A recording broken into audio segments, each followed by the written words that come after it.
Drage gledalke, spoštovani gledalci, dober večer. Sem Bojan Požar, vi pa gledate oddajo Faktor na TV3. Oddajo, ki jo resnica boli, komentarji še bolj. Mimoidoči na ljubljanskem Rakovniku je menda včeraj posnel nenavaden prizor. Gol moški, ki pa je vseeno nosil zaščitno masko, je odločno korakal po ulici. Posnetek se je sicer pojavil na Twitterju. Poglejmo. Jaz sem videl v Grčiji, sam ne z masko.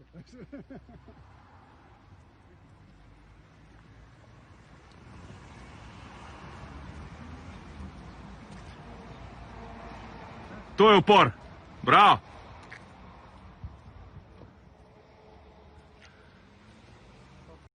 No, razlog za Božakovo početje ni znan, toda na posnetku se sliši, to je upor. Bravo. A res? Kakorkoli, takle imamo. Je pa trenutno v Sloveniji že več kot 18.000 ljudi okuženih z COVID-19. Danes pa se bomo tudi zato pogovarjali o tem, kdo je menda najbolj kriv za ta porast epidemije, če se že obtožujejo med seboj. Vlada, opozicija ali mediji. Z menoj sta naša stalna komentatorja Marko Pavliščič in Peter Gregorčič. Marko in Peter, lepo pozdravljena. Dobro večer. Zdaj ta posnetek ste videla, malo smo ga sicer, ker je pač to televizija, niso socialna omrežja, smo ga malo zablurali, ampak je to malo v ameriškem slogu, ne? Sta videla, vzela to kot upor proti, ne vem, zaščitnim ukrepom? Jaz bi rekel, da je to bolj reklama za nošenje mask, ne? Če res nič drugega ne oblečete, dajte vsaj masko gor in pomagajte pri preprečevanju širjenja koronavirusa. Dobro, Peter, kaj pa ti? Ne vem, jaz vedno mislim, se kakšen vaški posebnež najde, ne? Vsaka vas ga ima svojega. Ampak ko je zanimivo, ne? Takoj se najde nekdo, ki to posname, ne? In ta isti potem seveda da tudi na socialno mreže in potem zadeva zaokroži. Se morda je bilo pa zaigrano, ne? Tega ne bomo videli. Ja, to je res, ja. Dobro, gremo na temo, ne? Skratka, kdo je najbolj kriv, kdo je kriv za epidemijo, za porast epidemije, vlada, opozicija ali mediji. Ampak za začetek bi tako, da gremo malo, bom rekel, da se malo utečemo v debato, bi vprašal v bistvu, v kakšnem stanju je zdaj po vajinem mnenju recimo vlada oziroma koalicija. Marko, boš ti začel, ti si dlje časa tukaj na Faktorju, no? Zdaj, vlada ima po eni strani kar veliko srečo, da ima veliko dela za delati, ne? Se pravi, se nima toliko časa ukvarjati sama sabo, ampak mora dejansko sprejemati resne ukrepe, od katerih je odvisno, kako bomo išli iz te krize, in ima veliko dela in s tem tudi veliko priložnosti pač za to, da nekaj naredi, da se pokaže. Tako da iz tega vidika bi rekel, da se nima časa ukvarjati sama s sabo in so v dobri kondiciji, ne? Vsekakor pa, če bo vse nadaljevalo, ta trend, ki smo mu priča zadnje dni, bo če dalje bolj vroče vratovalo tudi tam. Trendu govoriš o trendu porasta epidemije, ne? Tako, ja. Ja. No, ampak sprašujem zaradi tega, ne, ker tudi to smo se recimo prej pogovarjali, predno smo štartali za oddajo, glasovanje kandidatov za namestnico guvernerja Banke Slovenije in pa za ustavnega sodnika, ne, ker so v bistvu kandidata, okoli katerih je bilo v koaliciji nekako doseženo soglasje, da se jo pač skuša potrditi v državnem zboru, se pa gospod Trbežnik in pa gospa Mastenova, oba dva sta na glasu padla, obema je zmanjkalo, v bistvu sta zmanjkala samo 2 glasova, ne. Kaj recimo zdaj to pove za stanje v koaliciji? Da smo malo bolj konkretni, no? Ja, jaz mislim, da je to prvi večji poraz Janeza Janše. Mene je predvsem tukaj pritegnilo dejstvo, da sta oba dobila enako glasov za in proti. Pričemer sta 2 poslanca, nekako koalicije pa fizično manjkala, ampak v redu, ja. Ja, tako da tukaj mogoče se nakazuje, da morda vlada čisto za vse zadeve nima več 46 poslancev. Ne vem. Tu je pač od zunaj opazovalec, zunanji opazovalec lahko z tega izpelje ta zaključek. To se pa je v slabši kondiciji, kot je bila prej, kako, ne? To je težko reči, ne? Ker tudi ne vemo točno, kakšni, mislim, tu se pač dogaja v demokracijah, da nekdo ni izvoljen. To je samo nek indic. Iz enega indica se ne da zapeljati nekih zaključkov kondicij. To je pokazal čas. Drugače pa jaz mislim, da vlada dela dobro. Naprimer, eno stvar, ki je ob vsem tem medijskem pompu morda ostala spregledana, sem danes videl na Twitter profilu ministra Vrtovca, da recimo vlada to epidemijo izkorišča tudi za obnovo cest, ker zdaj ni toliko prometa in tukaj se mi zdi dvojni učinek, ne. Prvi učinek je, da tukaj s tem podpira gospodarstvo v teh težkih časih, drugič pa, če bi to počela takrat, kadar je gužva, vsaka ura, ko kamioni stojijo, je v bistvu za gospodarstvo strošek. Tako da ne moramo reči, da je vlada v slabi kondiciji zaradi enega glasovanja, pa zagotovo to poraz. Marko, ti si bil poslanec, ne? Zdaj, če se vrnemo, recimo, če nadaljujemo pri tem glasovanju, ne, ker sta ta dva kandidata dobila 44 glasov. Zdaj, zanimivo, ne, vse stranke vladne koalicije, ne, so pravzaprav rekli, da so jim namenile svoj glas, ne. Ja. Kaj to pomeni? Da nekdo pravzaprav laže ali kaj? Lej, tukaj gre, čeprav se spomnim za tajno glasovanje, ne, se pravi, je vsakdo sam v svojem glasovalnem, mislim, v boksu obkrožil in je čist, bo rekel, pač noben ne ve, kako je glasoval. Ne. Povsem logično je, da ima nekdo neke pomisleke proti nekomu osebno, morda kaj več ve, vendar tega ne želi nekako javno izpostavljati. Ne nazadnje, če pogledamo, koliko poslancev pa se dejansko javno izpostavlja, ne, je to število relativno majhno. Ne. Večina poslancev v bistvu za njih sploh ne vemo. Ne. Večina poslancev se zelo redko oglasi ali pa se oglasi takrat, kadar so izjave poslanske skupine voljo, kar je itak ponavadi že vnaprej pripravljen tekst. Ne.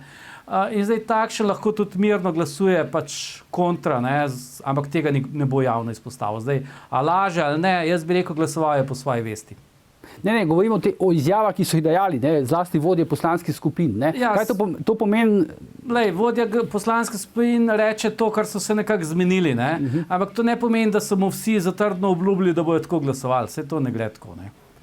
Bi pa jaz tukaj vseeno stvar izpostavil tukaj. Ne. Težava je, da je to že, ne vem, mislim, da je že ustavnega sodnika je že drugi ali tretji poskus. Ne. In da vsakič je bilo kandidatu obljubljeno, da bo imel podporo. Tukaj ni zdaj več samo vprašanje vlade, tukaj je vprašanje, kateri resen pravnik bo še hotel sploh kandidirati za take funkcije. Ne.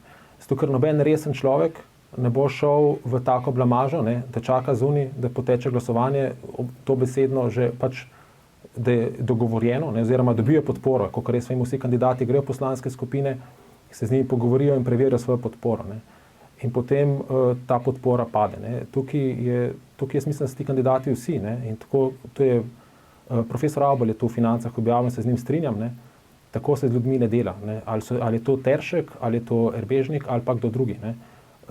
Enostavno jaz mislim, če bomo hoteli državo postaviti, naše institucije, da lepo delujejo, bomo mogli na njih postaviti verodostojne ljudi.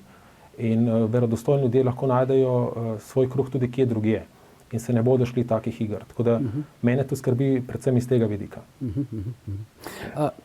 Dobro, če smo zdaj postavili prvi vprašanje, v kakšni kondiciji je vlada, kaj pa recimo ta koalicija KUL? Zdaj se približno mesec dni, ne, po njihovih napovedih, dober mesec dni imajo še čas, ne, da pridejo, bomo rekel, v parlament, v državni zbor z predlogom mandatarja. Ne. Se vam zdi, da bodo prišli oziroma po vajnem mnenju, kako daleč so? Povsem neresno bi bilo, če bi prišli, pa ne bi imeli za sabo 46 podpisov. Ne? Zdaj, če bi imeli 46 podpisov, potem verjetno ne bi čakali te 2 meseca. Ne? Zdaj, ne vem, kakšen imajo oni načrt, da bojo zdaj to v enem mesecu ali pa v 2 mesecih uspeli pridobiti te manjkajoče glasove. Zakaj po tvojem so si povzeli za 2 meseca časa, recimo? Mislim, po mojem so prehitro štartali, ne? Verjetno so s tem nekako predvsem želeli izmeriti, kakšna je temperatura, ne? Ali bi morda, ali je Desus in SMC često že dovolj prestrašena, da bo ta skočila na nek vlak, pač so se ušteli pri tem očitno. Ne? A se vam zdi, recimo, da zdaj njihov kandidat J.P. Damjan, oziroma Jože Damjan, ne, brez P-ja, v tem času pridobiva nekako na tej svojemu imidžu, karizmi bodočega mandatarja, ali zgublja?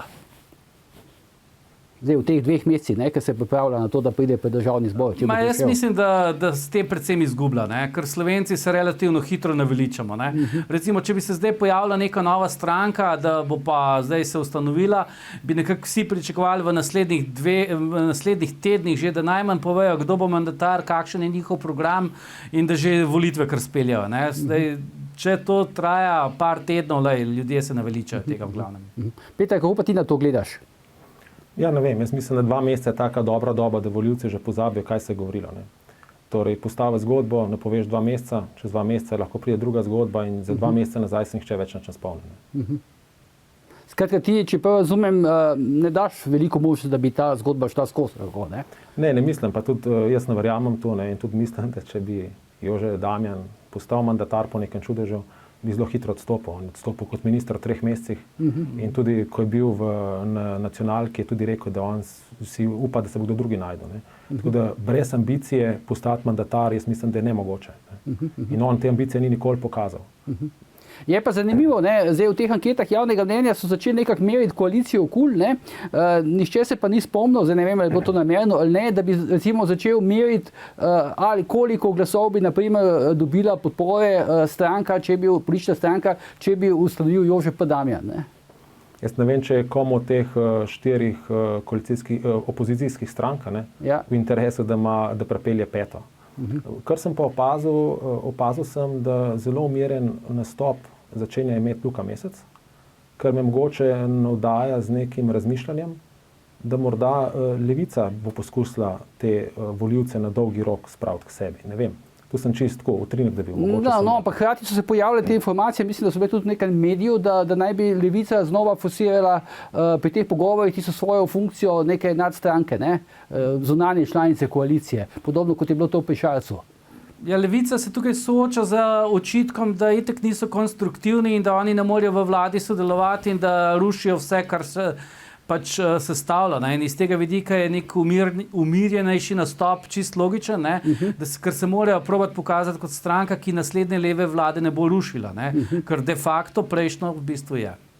No, ampak problem Levice je v tem, da ona se že vživela vlogo stranke, ki ne bo v vladi. Ne. Ona ima že to. Nisem razumel, ki je v vladi ali ki ni v vladi? Ki ne bo v vladi. Ne. Ki ne bo v vladi, ja. Vse tudi v Šarčevi vladi ona je bila, pa ni bila. Ne. Ona je bila nadkoalicijska stranka. Ja, pa zdaj se znova pojavljajo te govorice, da naj bi zahtevala zase enak status. Ja. Razumem, ampak recimo, če pogledamo zgodovino slovensko, nekdo, ki ga ljudje niso prepoznali, da bi lahko vodil vlado, nikdar ni mogel relativno zmagati na volitvah. Se pravi, tudi Luka Mesec, nekje njegova meja je potem nekje 10 poslancev, ali pa 13, nekako jih ne more dobiti 20-30. Če pogledamo Cerarja, Cerar je bil tako veliko glasov, ker so ljudje verjeli, da je lahko predsednik vlade. Jaz mislim, da vsaka stranka, ali je to zdaj opozicijska ali je koalicijska, ki bo želela imeti zelo dober rezultat volilni, bo morala nastopiti s svojim predsednikom na tak način, da ga bo javnost prepoznala kot bodočega mandatarja. Zato recimo mislim, da to je tudi glavni adut SDS-a. No, se ta problem imajo povedno vsi, in Šarec in gospa Fajon. Točno tako, ker jih ljudje ne prepoznavajo kot potencialne mandatarje. Dobro, zaključek za prvi del debate.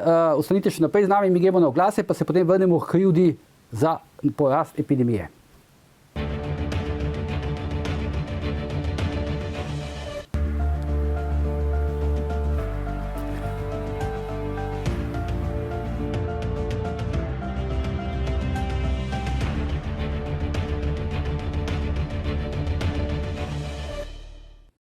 Drage gledalke, spoštovani gledalci, dobrodošli nazaj v oddajo Faktor. Jaz sem Bojan Požar, z mano sta Marko Pavlišič in pa Peter Gregorčič. Pogovarjamo se o tem, kdo je najbolj soodgovoren oziroma kriv za ta porast epidemije v Sloveniji. Zdaj, Marko, Peter, na začetku eno vprašanje, ko bom rekel nasplošno, načelno. Ali sta vidva pričakovala, recimo, da se bodo ti politični spopadi z epidemije med vlado in opozicijo, pa potem pri teh medijih, ki statirajo zraven, predvsem na strani opozicije, da bodo trajali pravzaprav ves čas in da bodo še tako eskalirali, kot so recimo zdaj v tem trenutku. Da niti za trenutek, niti za malo ne pojenjajo. Če smem prvo, preden gremo na to, a je kriv tist, ki je vrgel puško v koruzo, ali tist, ki jo pobral, bi rekel, da ko se pelješ z biciklom, pa te zbije tovornjak, je več ali manj čisto vseeno, kdo je kriv. Ali je kriv tovornjak, ali si kriv ti, ker si narobe zapeljal. V vsakem primeru jo boš ful slabo odnesel. Ker pač tovornjak ima tam par ton, ti si in te opad zgazil. In isto bi rekel pri koroni. V bistvu je na nek način čisto vseeno, kdo je kriv, če si ti tam na uni posteli, ko rabiš respirator.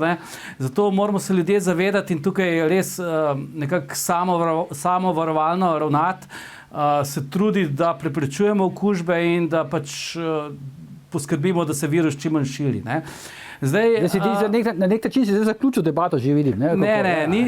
Nisem zaključil. Zdaj, če se pa vrnem na konkretno vprašanje, v politiki je že tako, da vsak proba izkoristiti vse, kar mu je na voljo za politični boj.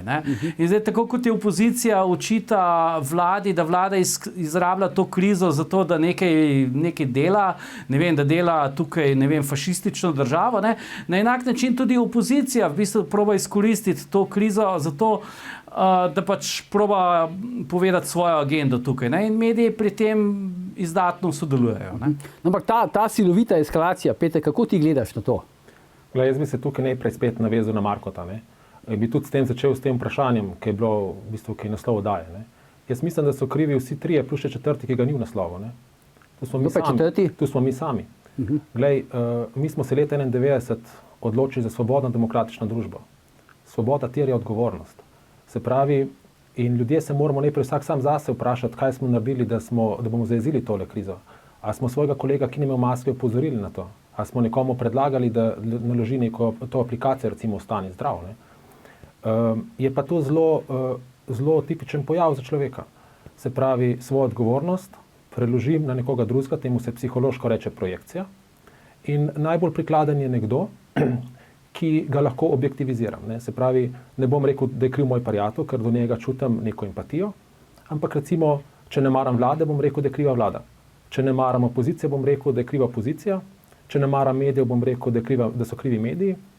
In če ne maram nikogar od teh, bom rekel, vsi so glih, po primorsko. Ampak poanta tega je, da s tem se znebil svoje odgovornosti. Dejstvo pa je, da ne vlada, ne opozicija, niti mediji ne morejo preprečiti širjenja okužbe, če sami ljudje do tega spoznanja ne pridemo. Kar pa jaz zameram opoziciji v tem primeru, je pa, da so to izkoristili v bistvu za boj za oblast. Boj za oblast je legitimen, vendar legitimen v smislu, da resničuje svoj program in s tem svojo zavezo, ki si dal volivcem, torej delaš v dobro volivcem, ne pa da jim škodiš. Zdaj, kako so oni to izpeljali? Oni hočejo vsako dejanje vlade pokazati, da je vlada zlobna. Zakaj je poanta? Zakaj je zlobna? Zato, ker obstajata dve čustvi, ki jih doživljamo, ko menimo, da nekdo ogroža neko vrednoto, ki je nam pomembna. Eno je jeza, drugo je pa sovraštvo. Sovraštvo je čustvo, ki ga človek doživlja takrat, ko čuti, da nekdo ogroža njegovo vrednoto in ga pri tem prepoznava kot zlobnega. Odsotnost prepoznave zlobnosti je jeza. Reakcija na jezo je napad in ta je v politiki legitimen. Reakcija na sovraštvo je pa uničenje nasprotnika. In tukaj je ta težava, ki je pač eskalirala. In če bi se vsi skupaj tega zavedali in bi prešli sovraštva na jezo, ki je pa legitimen boj za oblast, bi bilo vsem skupaj boljše. In zdaj recimo vloga opozicije. Naloga opozicije je, da ponudi alternativo vladi. Jaz se sprašujem, recimo oni so izbrali alternativo, da negirajo vlado, ne glede na dobro ljudi. Ampak če se spomnimo, na začetku vlada recimo ni nosila mask. Kaj če bi opozicija takrat pokazala, mi smo pa alternativa, pa bi v studio prihajali z maskami. Isto bi ponudili alternativo vladi, isto bi se borili za oblast, vendar bi se borili za oblast legitimno, v dobro ljudi, ki so jih izvolili. Tako so pa v resnici samo spuščali pasje bombice in v resnici pripomogli, niso izključno oni odgovorni. Sem rekel, demokratična družba je sestavljena vseh 4 deležnikov. Oblast je samo zrcalo tega, kar si ljudstvo želi, kajti ljudstvo je demokratično izvoli. To se pravi, Peter, če jaz razumem, se ti recimo strinjaš, hipotetično recimo se strinjaš z tezo, da opozicija pač razmišlja tudi v sedanjih razmerah epidemije, čim slabše pač je stanje, zdaj, za katerega je formalno odgovorna vlada, tem boljše za nas, ne glede pač recimo koliko ljudi je v bolnici, koliko ljudi umre in tako dalje. Zdaj ne bi bil rad zloben, ker to ne mara biti, ampak bom vse malo cinično rekel, jaz mislim, da nič ne razmišljajo. Oni samo gledajo, kako bi vladi škodovali. Ker če bi ob tem razmišljali, bi se lahko, kot sem rekel, obstajajo še alternativni načini boja proti vladi, ki so pa lahko konstruktivni. In teh je, če imate dovolj domišljije, neskončno. In tudi mislim, da bi bili veliko bolj učinkoviti. Kdor bi to storil v Sloveniji, bi dejansko lahko z veliko večino zmagal na volitvah. In to je bilo tudi dobrobit te države. Pa kdorkoli to je, levi ali desni, važno je, da je dobro nameren in važno je, da se trudi delati v dobro ljudstva, seveda s svojim programom in svojo politično usmeritvijo. Ta je vsaka legitimna. Zdaj, Marko, predno pridemo na vlado, no, kaj, recimo, če nadaljujem zdaj tukaj, ki je končal Peter, tvoje mnenje, no, opozicija, kaj razmišlja o tem, čem slabše, tem boljše, ali nič ne razmišlja, kot pravi Peter? Jaz sem tukaj malo naiven, pa bom rekel, da če bi opozicija vedela, da prihaja drugi val takšen, kot ga imamo sedaj, ne, potem bi vseeno drugače reagirala. Ne. Tako so si pa mislili, ok, prvi val je šel relativno enostavno skozi, ne, zdaj pa lahko pritisnemo in izkoristimo to priliko za pač političen boj. Ne. Ne nazadnje, jaz opažam, da zadnje 2 tedna je opozicija tudi začela malenkost drugače komentirati. Ne. Recimo od tega, da je recimo Jani Möderndorfer v državnem zboru demonstrativno masko metal stran, ne, in da on se tega ne gre več, ne, in potem je šlo preko faze, ko je imel neko pleksi steklo na sebi, ne, sedaj nosi čisto normalno masko in zato ga je v bistvu treba pohvaliti. Ne. Tako da Čakaj, to zaradi tega, ker so pač zagrožene sankcije, ali je pač spoznal nujnost tega? Ja, po mojem počasi nas vse srečuje ta nujnost. Ne. Zdaj, če recimo mesec nazaj nismo poznali nobenega, ki je okužen, oziroma so bili te relativno redke, ne, zdaj danes je po mojem že kar redko, če ne poznaš koga, ki je potrjeno okužen, ali pa morda celo koga, ki je že v bolnici zaradi tega. Ne? In ta realnost bo srečala vse nas, prej ali slej. Tu niso poslanci nobena izjema. Ne? Kaj pa recimo ta teza, če gremo pa zdaj iz obratne smeri, ne? Recimo se vživimo v nekako v vlogo opozicije, recimo ta teza, ki jo pač, kako bi rekel, o kateri govori, pa recimo jo podaja opozicija, pa tudi recimo protestniki in vse te razne iniciative, ki nastajajo proti vladi, da vlada, se pravi Janez Janša in tako dalje, izkorišča epidemijo za to, da pač, bomo rekel, fura neko svojo politično agendo. A to drži ali ne? Oziroma v kakšni meri, če drži, v kakšni meri drži? To je ena največjih škod, ki jih je opozicija tukaj naredila. Ne? S tem, ko oni razlagajo, da so protikrizni ukrepi, se pravi ukrepi proti koroni, da imajo dejansko neko drugo agendo kot to, ne? S tem nekako negirajo te ukrepe, ki jih je vlada v ta namen sprejela, ne? In s tem v bistvu dela opozicija škodo. Ne, jaz mislim, da tudi kadrovske menjave, ki jih vlada izvaja, ne, so pač del normalnega političnega delovanja v Sloveniji. Vsaka vlada zamenja določene kadre, ne, ene več, ene manj, in tukaj si vlada zasluži kritiko, če je ta upravičena. To povezovati pa z protikorona ukrepi, pa je kontraproduktivno. Pri tej kadrovski zadevi nisem razumel, kakšno kritiko si zasluži, če si jo zasluži. Ja, če je recimo vlada, bo rekel, ne v skladu z zakoni zamenjala koga, ne, ali ki ga ne bi smela, če je tukaj kršila pravila, če je kršila kriterije, ki si jih je sama postavila, potem je vsekakor si za to zasluži kritiko. Ne. Čeprav, bo rekel, čisto meni se zdi čudno, če vlada svojih ljudi ne more nastaviti na ključna mesta, ker kako pa bo drugače vladala. Ne. Sej vlada imamo zato, da vlada. Ne. Ja, zdaj ta teza, ne, se čujem, Peter, da skočim, ta teza, recimo, ne, se mi zdi zdaj, ki se je nekako, bom rekel, združila s temi skupaj s protestniki in opozicijo, pa tudi mediji, ne, to, recimo, prav danes mislim, da so celo nekaj takega zapisali, ne, v tem združenju iniciativ, ne, civilne družbe proti strahovladi Janeza Janše, to, da bi pravzaprav vlada ne smela delati drugega, kot se boriti proti epidemiji in da, recimo, konkretno so napisali, predlagajo, ne, da se vse razrešitve, ki jih je vlada naredila, pa vsa imenovanja razveljavijo, anulirajo in da se vse vrne v prejšnje stanje, skratka pridejo spet ljudje, ki so jih nastavile prejšnje vlade na svoje položaje. Mislim, to je nenavadno, ne? Zdaj ne vem, razen če obstaja neka legitimnost, ker je pač pandemija, ne? Mi nimamo vlade z omejenimi pooblastili. Kako? Mi nimamo vlade z omejenimi pooblastili. Ja, na vse to je zdaj, odkot je zdaj naenkrat ta teza, da je to vlada z omejenimi pooblastili? Ta teza je prišla od tistih centrov moči, ki si želijo zagotoviti status quo. Ne? Ampak zdaj so včasih, mislim, nekaj tedna nazaj, to še ni bilo rečeno, ne? Ja. Samo bilo nekako v zraku, zdaj je pa to eksplicitno že rečeno, ne? Bojan, ko so se prodajala državna podjetja, ne, so upili, da je to nacionalni interes. Pričemer so leve vlade prodale večino državnih podjetij, ne? Zdaj pač upijajo, da je to protiustavno. Skratka, to so neke besede, ki zelo dobro odmevajo v javnosti in se na njih ljudje dobro lepijo, ampak v resnici v ozadju je pa dojemanje teh struktur, da je država njihova last, ne, tako imenovani novi razred, in oni pač želijo ta status quo. Jaz mislim, da je to v ozadju vsega tega. Mislim, vlada, mislim, če imamo... Marko, a je bilo kdaj rečeno, recimo marca, ko je bil Janša izvoljen za predsednika vlade, pa potem kasneje, ko je bila vzpostavljena vlada, da bo to vlada z omejenimi pooblastili in da je Janša na nek način samo nek tehnični mandatar, ki se boji proti epidemiji? Ne, se tudi vlada v odstopu ali pa takrat, kadar je že nov mandatar izbran, ima vlada popolnoma vsa pooblastila, ne glede, da se govori, da lahko upravlja le tekoče posle ali neka taka... Zdaj v bistvu Janši predlagajo, da bi ne delal samo tekoče posle, ne? Jaz bom rekel tako, če lahko v državi vlada samo ena vlada, vlada samo ene strani, potem to ni demokracija. Potem je to enopartijski sistem. To smo že videli, bo rekel, tako na tem področju, to vidimo recimo trenutno tudi v Belorusiji, pa še kje druge. To je tisti pravi avtoritarni sistem, kjer pač lahko vlada samo en. In tega mislim, da si v Sloveniji pač ne želimo in si ne zaslužimo. Čeprav se mi zdi, to, kar pravi Peter, ima prav, ljudje so zelo dojemljivi za take teze, ne? Ja, ampak, da bi se recimo lahko Janša ukvarjal samo z epidemijo, z ničemer drugim. Zato pa pravim, v bistvu tako, kdaj v šali rečem, ljudje imamo, mislim, Slovenci ali pa vsak narod, ima natanko tako oblast, kot si je izvolil, torej tako, kot jo si je zasluži in pač te zadeve se odloča na volitvah in če si na volitvah ljudje ne premislijo in ne vidijo 2 koraka naprej, imajo natanko to, kar si zaslužijo.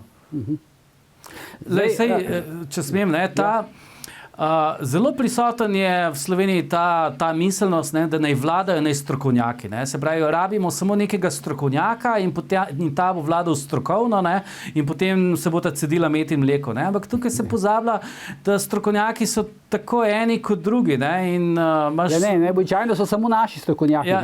Za vsako mnenje lahko najdeš na internetu nekega doktorja, ki ti bo to tvoje mnenje potrdil.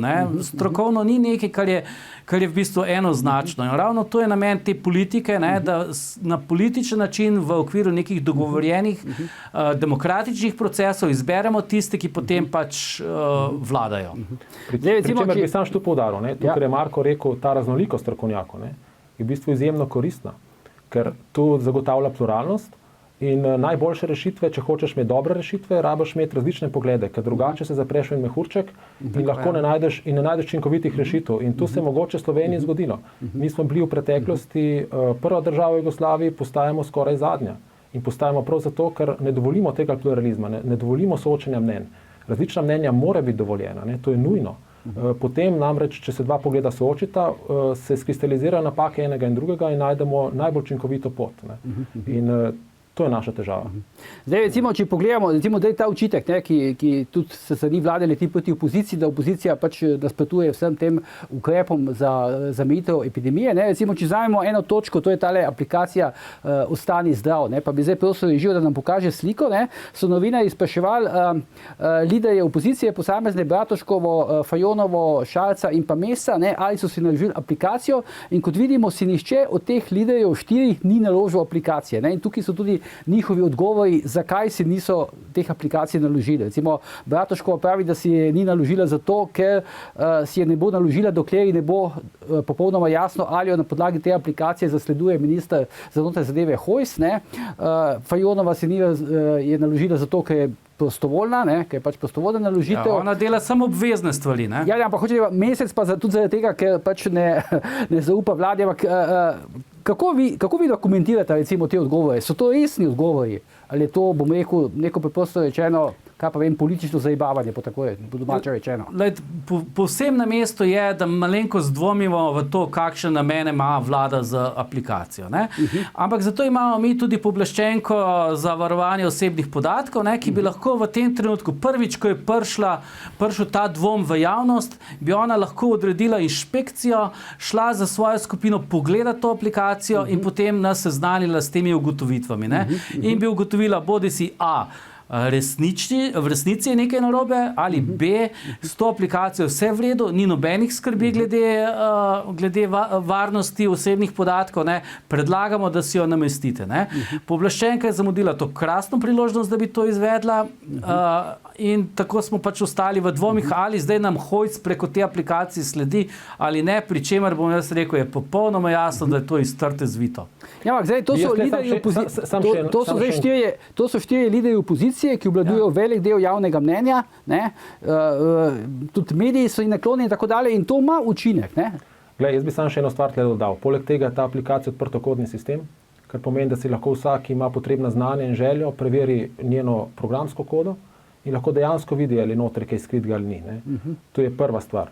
Druga stvar, naprimer, to se verjetno, Peter pa Marko, to se verjetno strinjamo, da so tile prvaki opozicije s tem vsadili dvom med ljudmi. Ne? Seveda, velik del ljudi, ali je ta aplikacija res, ni, bom rekel, takšna, da bi vlada pravzaprav imela za to, da bi zasledovala ljudi. Ne? Najbolj očitno tu pri Luki Mescu. Ne?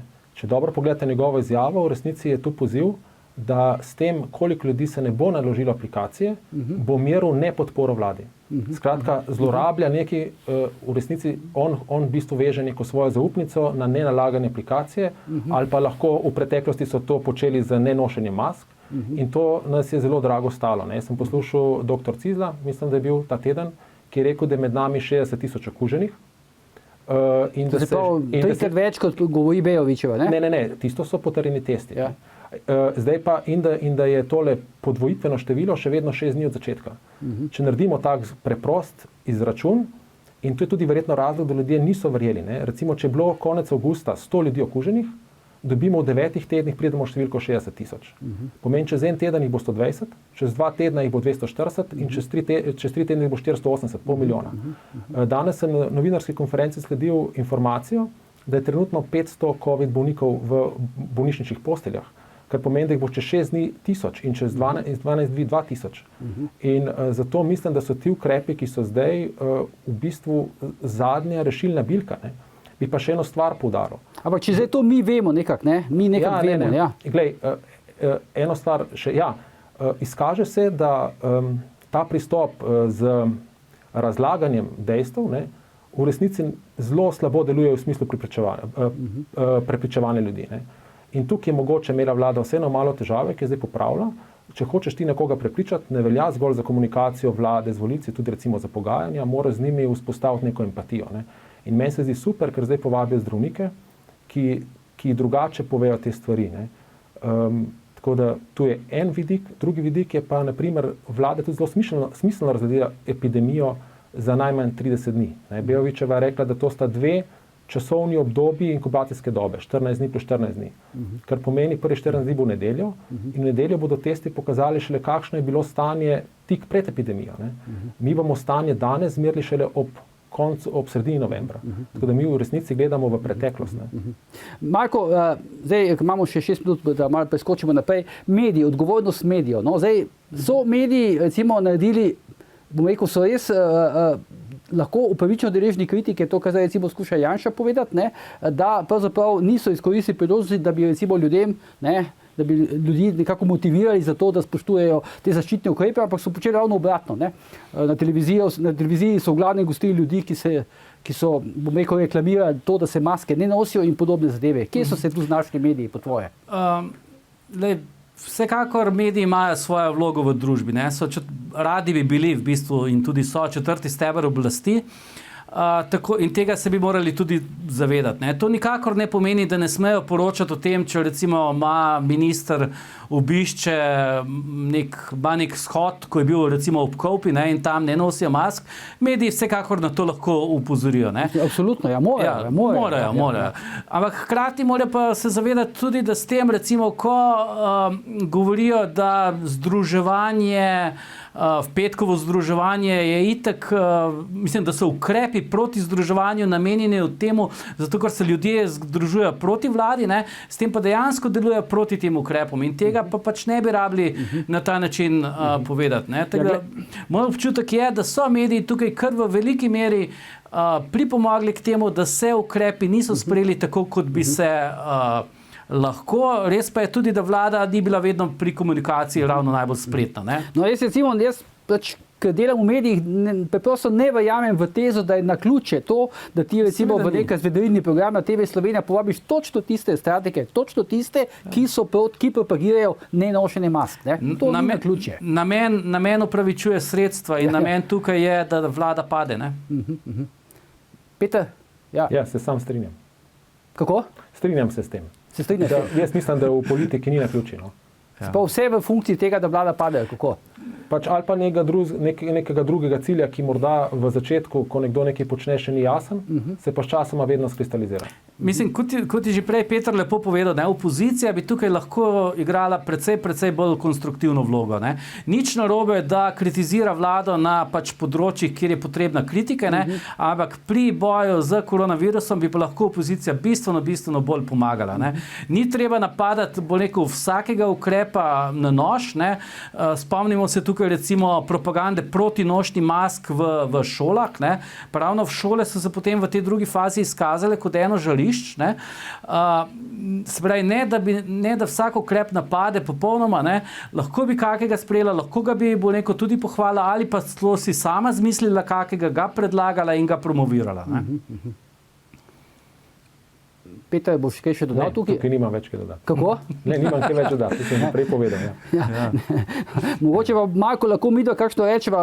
Imam občutek, da je Peter dal kar precej črno gledal napoved, ne? Za prihodnje tedne. Jaz se bi žal tukaj z njim strinjal, ne? Ker te, bo neko današnje število 2200 ali koliko novo okuženih, pri čemer je zdaj testiranje že tako narejeno, da res testirajo predvsem tiste, za katere se že ve, da bojo okuženih. Ne? Se bo čez par dni poznalo v posteljah v bolnicah, se bo še par dni kasneje poznalo na respiratorjih in še par dni kasneje žal na pokopališčih. Jaz upam, da nas bo vse to precej bolj streznilo in da bomo pač vsi, bo rekel, dali svoj delež tukaj, da bi se to čim bolj ustavilo. Čeprav zdaj vidim, ne, po teh zadnjih pač spremljamo daleč, ne, težave, ki jih pada v Nemčiji, da očitno ima tudi Angela Merkel, ne, težave vsaj ona je opozorila težave, kako Nemci, da vse teže, da je očitno vse bolj problematično, tudi oni ne reagirajo na te zaščitne ukrepe. Glej, tukaj je tudi ena stvar. To očitno ni samo tudi nas. Ne, jaz osebno mislim, to je pač problem celotne zahodne družbe. Mi smo komod. Ne? In zdaj komod pomeni, jaz sem individualist, briga me za druge. Ne? In če je nek ukrep, ki me omejuje, bom ga racionaliziral, bom rekel, vse ni tako hudo. Ne? In jaz tudi osebno mislim, da morda tudi kakšen influencer je s tem, morda je kakšen šel, da ruši vlado. Kakšen pa je morda celo šel sam zato, da svoje lagodje ohranja. Ne? Pač, ker ve, da ima ta vpliv in veš, recimo, nekdo bi mogel zapreti neko zadevo ali pa ne more iti na sprehod, mora imeti otroka doma, to mu ni všeč. In ljudje smo pač tako narejeni, da če se nas ne direktno dotakne, se pravi, ni nekdo nam umrl, nimamo osebne izkušnje, potem pač zracionaliziramo, rečemo, sej to ni nič hudo, ker gledamo zelo kratkoročno, kaj bo za nas pomenil ukrep danes, ko bo moral biti recimo zvečer doma in pač ne verjamem, da bom jaz bolel, ker jaz itak ne morem zboleti, ker se čuvam in tako naprej. Jaz mislim, to je pač čist človeška narava je taka. Ja, mislim, mene pač se zanimivo, kako ljudje so se, niti za trenutek se očitno večina ljudi ni pripravljena odreči nekemu malenkostnemu ugodju. Zato se mi zdijo zelo pomembno, no, in tukaj pa je treba medije pohvaliti v zadnjem času tele osebne zgodbe. Ne? Ker osebne zgodbe se nas dotaknejo. To je tisto, kar sem jaz prej hotel tudi povedati, ker sem rekel, razlogi ali pa neki razumna razlaga nima velikega učinka. Ne? Ljudje moramo začutiti empatijo z nekim sočlovekom in tukaj je tudi moj poziv vsem državljanom. Ne? Tukaj zdaj ni vprašanje vlade ali opozicije, tukaj je vprašanje naš Slovencev. Ne? Kako bomo, se pravi, tukaj mislim, da danes je čas za to, da smo sočutni, ne? In usmiljeni drugega na en tak način. Se pravi, da pogledamo na sočloveka, ker na našega pač sodržavljana. Ne? Ko bomo pa to krizo prebrodili, bo pa zopet gotovo ta lep čas, ko smo lahko družili in vse počeli. Dobro, Peter, zdaj imamo še par sekund do konca. Marko, če se boš pridružil mogoče s kakšno tako napovedjo, kot jo je zdaj Peter tukaj oblikoval? Ja, bomo se lahko spet družili, ne, in potem bo tudi prostor za nek pravi političen boj. Ne. Dobro, skratka, Peter pa Marko, najlepša hvala za vajne komentarje danes. To je bil že današnji že 481. Faktor. Mi pa seveda se vidimo spet jutri ob istem času in ne pozabite, ni vseeno, kdo kaj reče, pa zdravi ostanite.